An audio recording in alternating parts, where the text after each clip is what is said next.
All this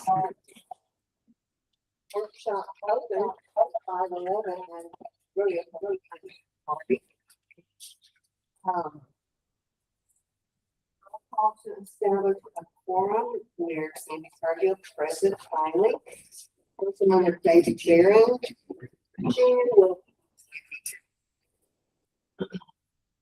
Councilmember Matt Herder.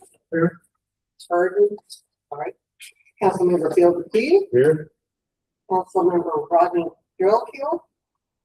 Present but on the phone. Present but on the phone. And Councilmember Lyman. Present. That is more than a quorum. Thanks very much. So at this time, the city council welcomes public comments. We have You are next. Here it.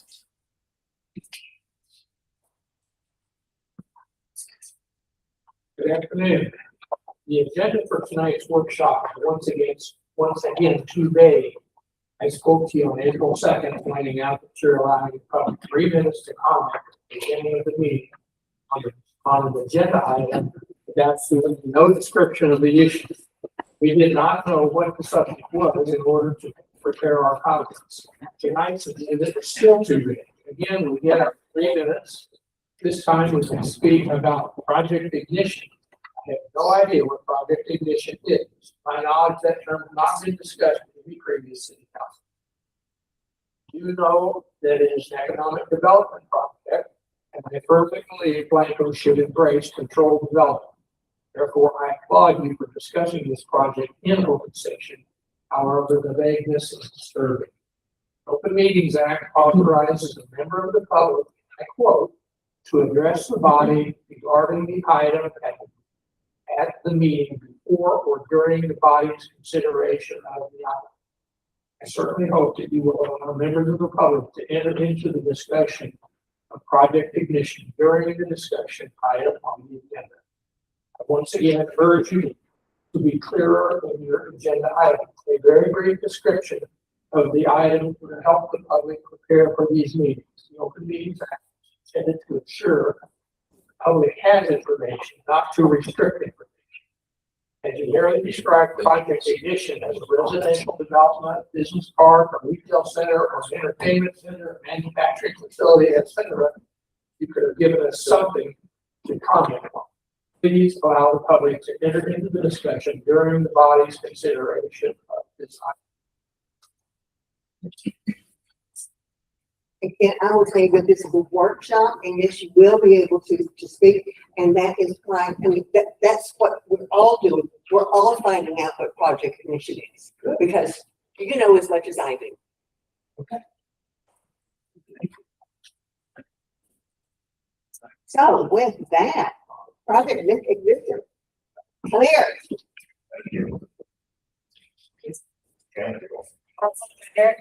Thank y'all and public, thank you for coming and engaging. This is our second time here and multiple times meeting with you all. Since then, since the last time we spoke and presented, we've had 3 public engagements, of which 3 people attended and engaged and asked questions about the project. We want everyone to keep an open mind, open heart as we progress through these conversations, and remember that this is a huge opportunity for not only us, but for also Blanco, because the land that we are now seriously considering is right outside the city limits, and this would give us an opportunity to not only add the tax roll as far as property tax, but also sales tax. That's okay. So I'll let my developer and SVP of Trammell Crow Company take over, Brian Brook, as well as Michael Camden with Ryan, Tax Advisors International. Thank you. Thank you for us sitting in public. Thank you for being here. We're looking forward to this great conversation. As Lacey mentioned, my name is Brian Brook. I work at Trammell Crow Company, where I focus on industrial and manufacturing commercial development. So I've been working with Lacey and Michael for some time on this. I'm in a spot for this manufacturing facility, and it's early. I will say that in my experience in these conversations, there are a lot more answers before we get in front of city council and the public. So this is exceptionally open book. I think that's by design in this case. And so I think there should be benefit there, you know, to hear the community's feedback. So look forward to walking through a little bit of the project and just fielding any questions really.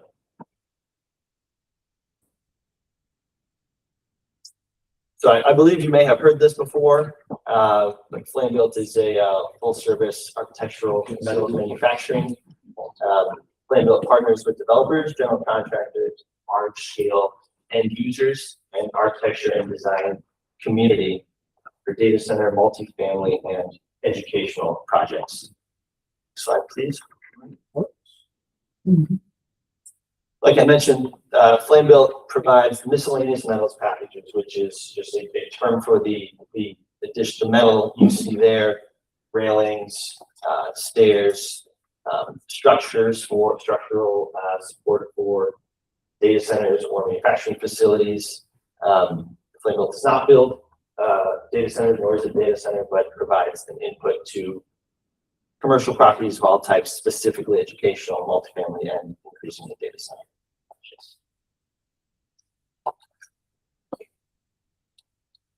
The particular facility that we are talking about today on the property just outside of the city limits of Blanco would be the headquarters for Flame Built manufacturing.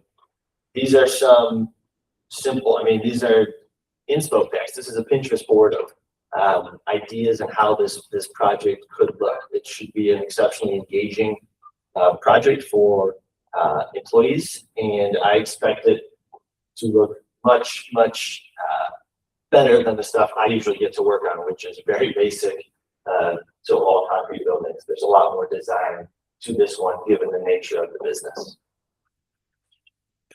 Thank you. Like I said before, typically things are a lot more baked.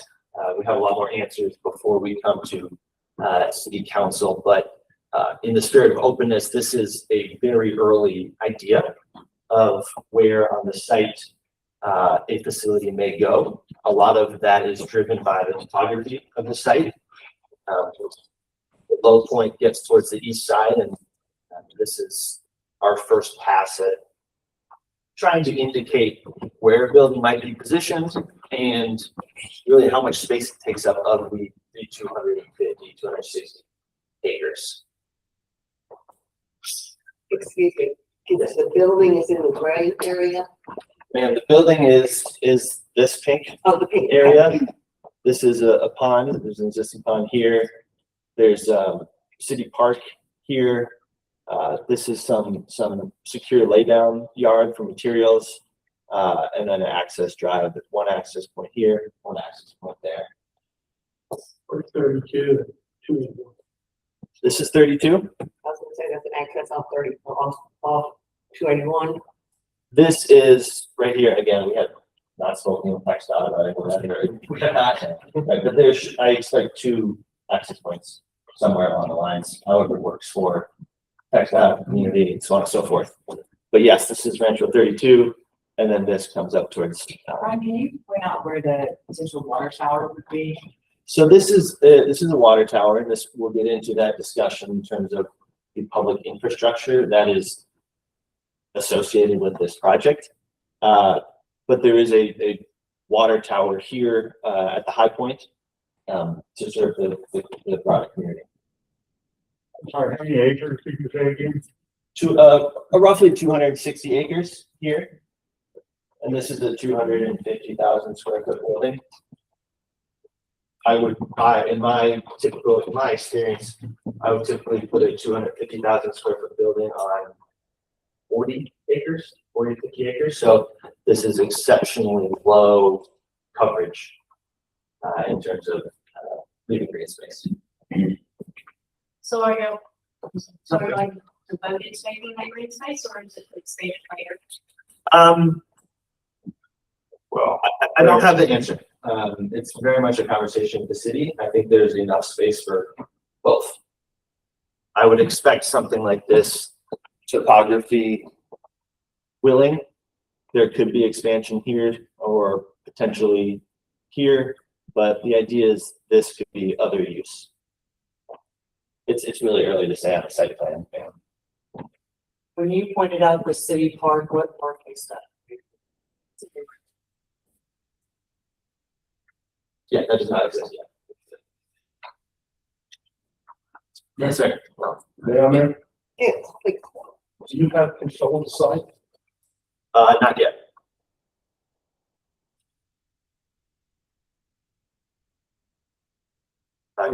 is that property currently, under a bud agreement with the city? I do not believe so.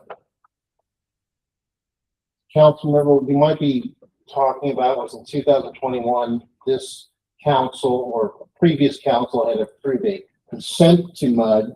My understanding that it was never registered with the PUC. So I don't think it's an active MUD, but you had consented to a MUD at one point. Okay, and that MUD, we did sign an agreement about supplying water to that MUD through our local system. No, because a MUD would have their own water. So the city, because it's in the city's ETJ, the Okay, city allowed for a consent to MUD that would have had to go to the PUC for approval, Public Utility Commission. As far as I know, it never was. okay. We can go back to site plan too if there are more questions as we go, but go ahead, Warren.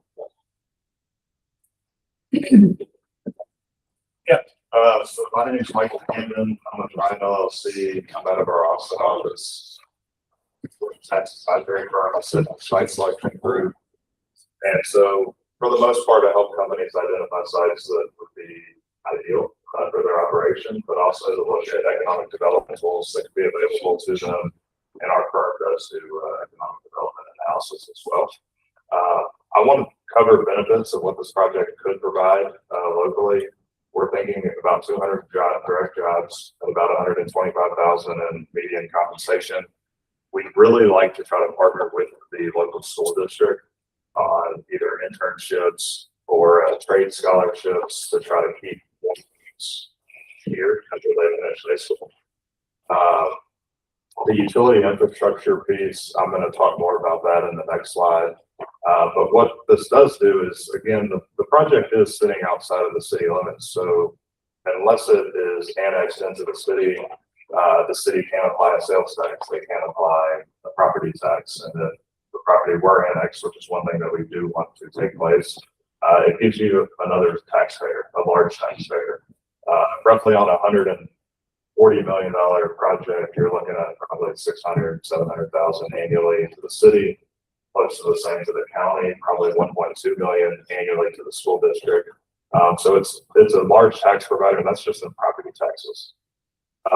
Water is always a question just all over Texas. I mean, it's not just this part of Texas.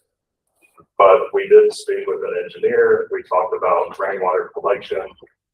This project is only going to need water for running its bathrooms, for running the kitchen, the cafeteria that's on site. And then it's going to have a wash drain for vehicles and trailers. It does not utilize water to operate machinery and equipment. We think that on average from 1999 to 2020, so the statistics say there's 33 inches on average a year in rain. In the last 5 years, that number is a little higher. We have had 1 year that was below that, but we have obviously some terrible floods in the last few years, 40 to 50 inches in a couple of those years. So we ran the analysis with this engineer on 33 inches of water, and on a 250,000 square foot building, it's expected that about roughly 5 million in water would be available. And if we were to put the right detention pond in place and a pump that could run that to a water tower, that water is not water that the company's going to need to utilize. So that's water that could be contributed to the community. Obviously, more analysis needs to take place. I'm not a water engineer by any means, but in speaking with one, he thought this was a very reasonable figure. From a power perspective, the site would have solar on the roof. So the goal would be to try to operate the facility, be self-sustaining as much as possible. Lacey put together a very good group of leadership folks. with over 250 plus years of experience in the manufacturing space, from sales to operations to engineering. It's actually a pretty impressive group. This is a startup company for this size scale of investment. I'm looking at space a lot, and based on all the folks that she's brought on board and the folks that have joined her to try to bring the project to fruition, I have a lot of faith in the project. I can go to the next slide, Lauren. Sure. I want to talk more about the utility infrastructure. So one reason that we're here, and it's a big reason, the state of Texas allows for tax reinvestment zones, tax increment reinvestment zones, also TERS from an acronym perspective. It is not a tax abatement. It is not tax money up front. It doesn't impact your existing tax base. But what it does do is it allows a community to look at infrastructure needs that you may need currently without this project, and possibly fund those infrastructure needs. It also allows the developer of a project that's in whatever zone is created to possibly get reimbursed for some of the infrastructure that it invests in on the front end of the project. How the monies come in is based on the company paying their property taxes over time. So as a simple example, it's a pay-as-you-go structure. There's no bonding, there's no funds up front. You create a boundary, which is considered a reinvestment zone. Whatever is in the reinvestment zone, should the city or the county decide to participate in the TERS, any additional taxes collected in that boundary because of those projects would go into a TERS fund instead of going to the general fund of the city or the county. Okay. So those dollars are essentially earmarked for public infrastructure needs. And that all gets decided on the front end on what the needs are for the community. This doesn't necessarily TERS doesn't just have to be our project boundary. It could be any part of the city, any outskirt part of the city that y'all had other people approach you about. Hey, Michael. Yeah. What do you mean, should the city choose to participate? Okay, so the first step is to participate in the TERS, the city has to essentially annex the property. You couldn't create a TERS, the city couldn't create a TERS on property that it doesn't essentially control. Correct. That's just agreed. Which would be well. Yeah, but we cannot forcibly. Correct. Correct. And so the thought here is, and just speaking with the city, it seems there are other infrastructure needs. The water contribution that the project could provide to the community with the water tower, the pump, that could all be considered infrastructure, if you will. But no dollars from a TERS come from existing taxpayers. It's only additional value that's created because of the investment. So if you had 140 million spent, that's where you get, let's just say the county and the city both participated in a TERS and created one, and it was annexed. That'd be about $1 million a year on property taxes. On a sales tax perspective, the project does have taxable sales. The product they sell is taxable unless it's being sold to a school district. They get an exemption on sales tax collection. That tax is probably $1.5 to $2 million annually, year 3 or 4 of what we estimate the revenues to be that are taxable. So that's a good chunk. Sales tax can be part of the TERS. It's not always the case, but sometimes it is. What gives you the opportunity after that is, how do you reinvest those funds?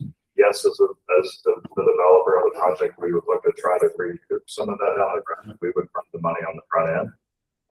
And you only get it as you pay the taxes. So, and I'm just throwing a number out. Say it's 100% of the increment comes back to the developer, but it costs $10 million for the infrastructure. Well, it takes them 10 years to recoup that. TERS are usually set up for 15 to 20 years. It's very common. But for jurisdiction to participate, they do have to enter into an agreement. We're not making a decision on that today. We're asking for consideration. And Warren, if you want to go to the next slide, sure. Talk more about that. These were some of the items that are existing needs for the community from an infrastructure perspective. And some of them would be needs to actually develop the site. So there's a need for a sewer line to be extended. There's an upgrade to a sewer plant that would be needed over time. There's an extension of a water line that would be specific to where this project is located. Obviously, as mentioned, the elevated storage tank and pump, that could be part of it, and that could be a benefit to the community long term. And this goes back to the park. I know someone had a question about the park. It's a lot of land that the company's not going to need to use, and so they're certainly interested in if there's a way to contribute. And that's where a separate consultant that represents the city can tell you what could and can be done. But if there could be a contribution to the city of, hey, here's a park, however you want to utilize it, I think funding possibly could be used out of the church for that. Warren, the next slide, please. These are just pictures, and these are spitball ideas. I don't know if you want to pitch a putt turf or what, but we have one in downtown Austin, and it's hanging by a thread. Oh, really? Well, they get a new operator every 10 years, and it's, but they put some investment into it recently, and it's very nice. It is beloved. Sure. Yes, yeah. Next slide, Warren. I always tried to get there. That's right. That's right.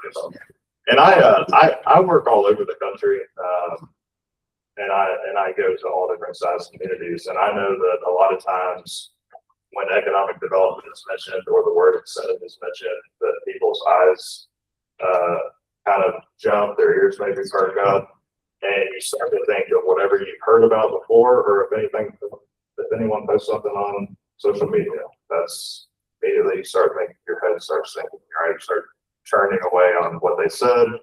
I just want to state the facts. We're attempting to be as transparent as we can about why we're even here today. We're certainly not asking for a tax abatement, not asking for any money up front. There's no tax dollars that are coming from the city. The city has not given this company an offer to date. Yes, we've met before, but we don't have an offer in hand. In fact, they recommended have a work session, let the community hear from you. Also, we don't have to have this funding to develop the project. We're asking to partner with the city because the founder is local and wants to see thrive, and we understand that there are infrastructure needs in the community. It would be a great partnership for both the developer and the community to benefit. But if we're not annexed and we move forward with the project, the city doesn't see a dollar from a tax perspective, but that project still happens. And that, the company figures out how to absorb the cost of the infrastructure. No financial structure has been defined. None of that is done until a third party, since your interest, looks at the project and tells you what they think could happen. And then you take that information and you make a decision based off of that. Warren, if you want to go to the next slide, please. So really the next steps, at least what our ask is just that the council consider an economic development consultant. There's a bunch of them out there.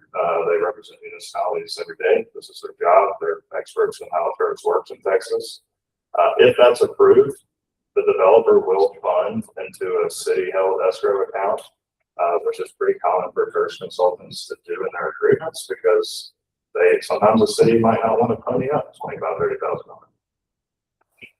Yeah, and I mean, if anything, you get to learn what a church could do for you, and then you can make a decision based on the results. But you're not out of pocket at all. It's a tool that is used widely across the state by communities. It's pretty commonplace. Not all smaller communities use it, but you guys are sitting right between two MSAs, and I mean, might not want any growth, but definitely will have needs just for aging infrastructure in general. So have the chance to maybe control 200 plus acres of site by annexing it and then getting some of that covered. Otherwise, you're issuing bonds in the future, which increases taxes for everybody to pay for infrastructure. That's our ask. That's up to the council to decide if they want to bring on a consultant, but what they would do is they would give us an intake form. We would give them what our project does. The council would talk to them about here's our needs today, and here's the things that are in our near future, and here's some of our maybe our wants. that could fall under public infrastructure, and then they tell you if they would qualify, how much money would be put off by whatever boundary is determined. And then they come present it, and then that would be presented at one of these meetings, like here are my findings and here's my recommendation, and then it's up to the council to decide what they want to do after that. But I'm gonna stop there. I know it's a lot. It's obviously a very material project that could make a big impact for the community. I think it would be a great partnership, but that's my point of view. I'm open to any questions. Ken? Yes, sir. First of all, I didn't know we were gonna talk about the same project again. I wasn't learned about it, and I did take part in one of the latest meetings. Yes. But I'm chair of the transportation. I asked her, you're gonna take on steel in, there's no railroads for here, so it's gonna be coming up. You're gonna get some out of here on trucks. And we already have a truck problem coming through downtown Blanco. So she explained how you're gonna basically ship both ways during the night hours. But I asked her how many trucks we're talking about, and I haven't done capacity projection. How much the truck ones you're gonna bring in, how many you gonna take out? What's it gonna do for transportation? I don't yet have a number for that at this point. What we would do is a very involved traffic study, and that would outline what types of trucks, how many, and when they come. And so I think, like, on this project, as I have seen in other projects, the owner can stage those deliveries. And like you mentioned, and I think that's been very effective in the neighborhood communities I've worked in before. This long answer is I don't know the number yet, but there would be a very involved traffic study. 2 or 3 trucks? Yeah. Coming and going, and I was talking 20 or 30. Yeah, I'll defer to the owner. It'll be 20 or 30 a day. There goes my slate.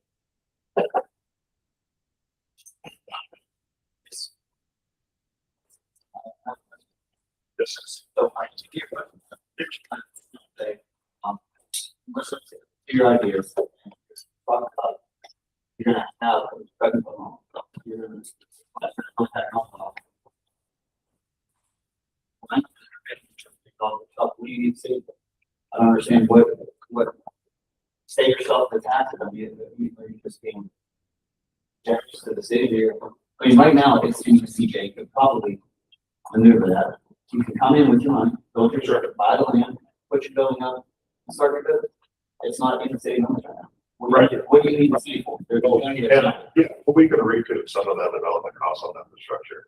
Plus, if she's putting a facility here that's gonna have 200 jobs with the goal of growth, she wants to see the local community. Right, and those are a lot of tax dollars that, if not in the city, are. I don't think about the southern bucket, it's big, and I'll even sidebar before I even get into it. What is your estimated cost of this whole project? I mean, up and running, doors open, it's running, and ready to go. What is the cost It's now to the, It's 140 million for. and right now, the current owner, how many square foot is she running? How many employees is she employed right now? This is a smart, large operation. And she's had years of experience in this thing. Metal paint, yes, you understand. It's a little bit- She's produced steps and. She has, she's, her leadership team has that she's brought on board. So Blanco itself, or that's just a. No, why else? Yeah. Fair enough. So then I'll get into my next question. There's a highway coming right through that property, right? And it's really Tesla has that. For the right. I'll no guarantee you, I don't think we could, not that answer. So you're having, if you say 60 acres or so, should that building show an entrance way, right? That's highway proposal right there. Yeah. What's that mean? Well, that's more just a visual, so people can see like what the idea is. It's well, it's looking at text, we don't know exactly what it is. So is that the reason why I'm asking first for like, I think this, I'm worried about them developing income in the city. Well, the land piece is actually, I'm not gonna call it new, but it's only been a handful of months in the making. On even looking at that site, we've looked at other sites and fixed it so far. What's the benefit to this company? create a church. Why do you need the city? The dollar figures that they could get reimbursed for, reimbursed $1 million grant, they would have to get a loan up front. So they would be up front to pay for it, but they could get reimbursed over time. The city funding of backing the project? On that, yes. City funds. How much is the cost reduction for the project? It's not upfront. It's allowed to. But if the city connects, and you guys get the city's cooperation, how much are you saying? Well, goal would be.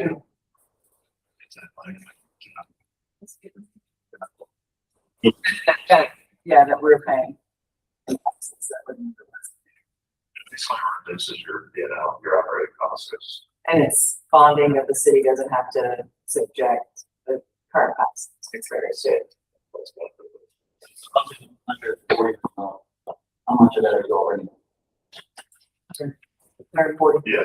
Just your amount. 140. Well, And you don't need the When city. no city funding up front. Backing. There's no guarantee. There's no limits. But an agreement. Yeah, well, you get paid back on the infrastructure. It allows us to get better underwriting on the front end. I agree. But it's all points, right? So if the company We're taking all of this. So, and I'm sorry for taking. Oh, So many questions, so that, how that's next talk. Switching that will be a give back. That's.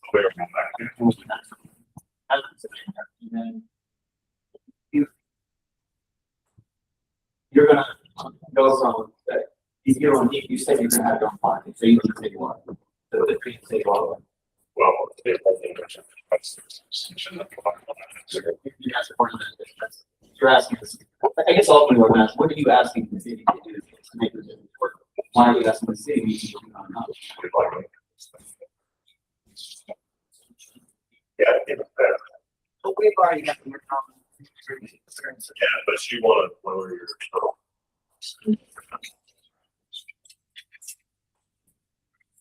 Second.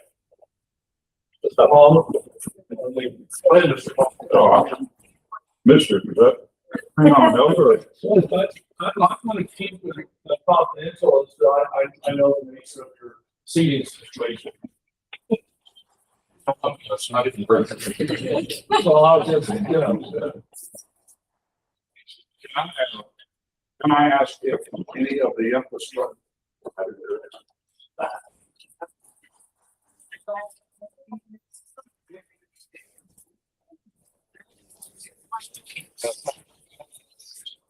You think you're just-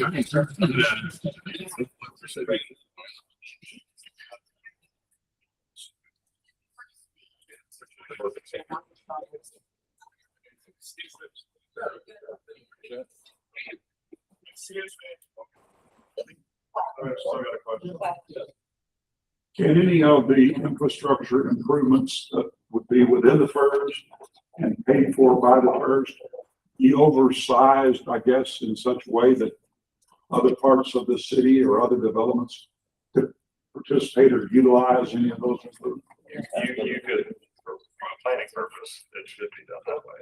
Because you are gonna have something that comes up a lot later and it's better to keep this down. That's part of the argument. Anyways, Argument or negotiation? that's part of the reason to do something like this. Yes, absolutely. So as this project will, everybody tries to successful. So I have to work on it. Complicated doesn't work.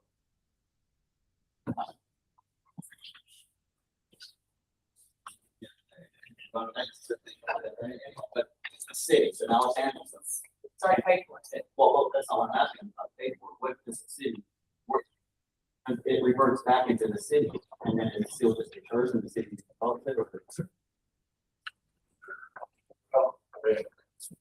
essentially, there's money going in by the government. I agree. Let's try to bring it up. And we're all listening. What is, this highway's gonna have, that's up there. Are you waiting to make the deal for all? Yes. All that fun stuff. True, so I think You talk to Texas, I was like, it's been a secret for years now. Where's it going? When's it coming? What's it going? You got more information than probably everyone in the room, including the city manager. We like to know. We don't yet, but we would get to the bottom of that through the conversation for sure. We all. Yeah. I'm gonna see if anybody in the council has any questions.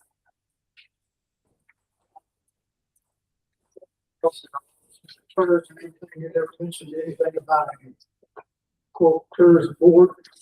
You have to have a board together with all the taxing entities, which would the school district.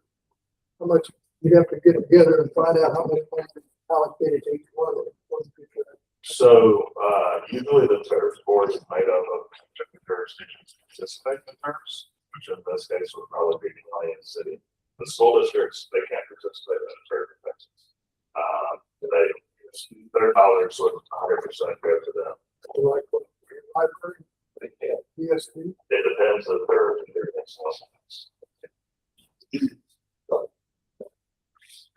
So do you have a question? We skip you 3 or 4 times. That's okay. I obviously defer to Mr. Palmer. Just a couple of questions. You mentioned that there were no bonds involved. Don't, and again, I'm a pretty strong advocate of TERS. I understand what the acronym means. Sure. Wouldn't there be TERS bonds? TIF bonds? As you go. So a lot of the TERS consultants on about 90% of deals now are not recommending. They're not going to the bond market? It's just pay as you go.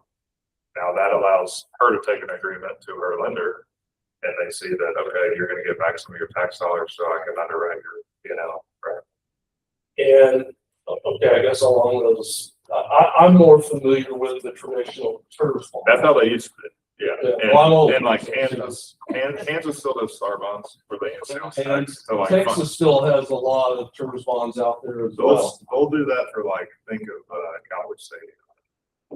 Big deals Oh, like for that. Blanco, 140 mil square foot. Yeah, it is, but I don't know that anyone's gonna. Kind of wild.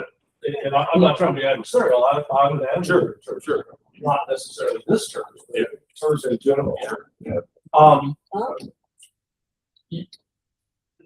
Help me understand this, because obviously I might not be up to date, but if you do a TERS, doesn't the proceeds stay within the TERS? It should, you can do multiple TERS. I understand that, but if they go write out the legal description of that, how many acres, 150, 246 or whatever, the proceeds of tax money, there's been almost an implication that the balance of the city would participate in that. The balance of the city traditionally won't participate in that. It is participatory within that specific geographic limit, is it not? Yeah, it is. Yeah. So that doesn't help the property owner at 1201 Pecan.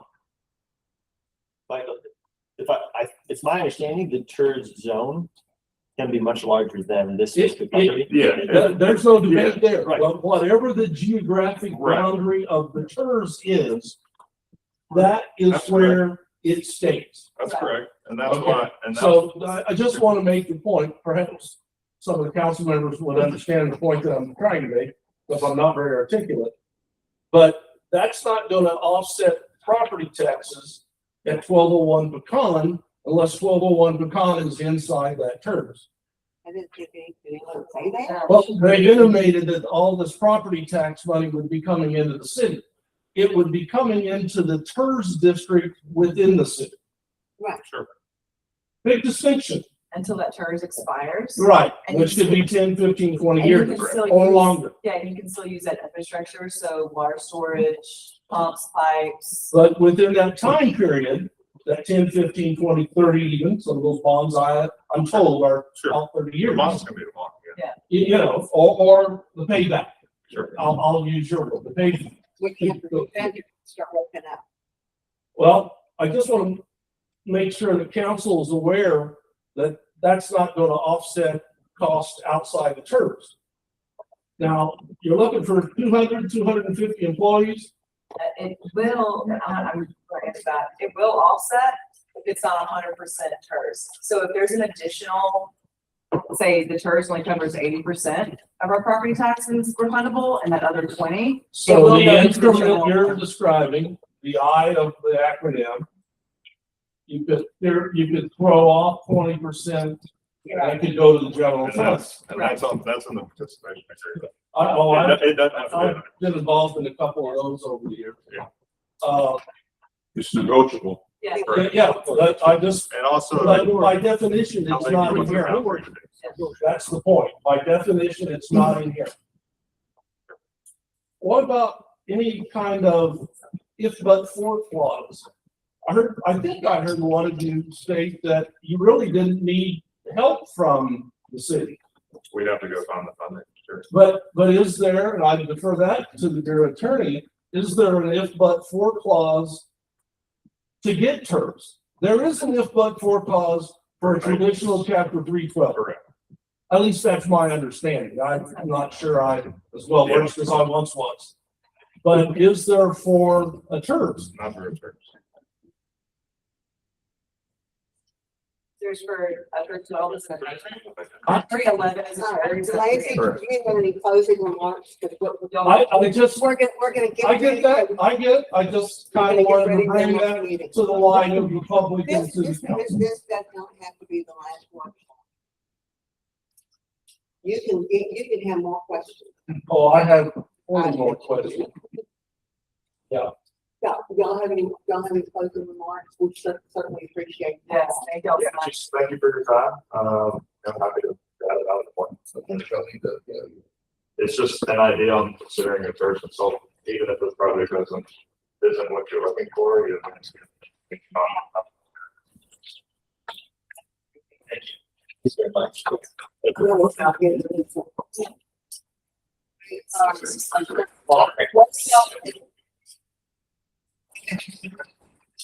Oh, me.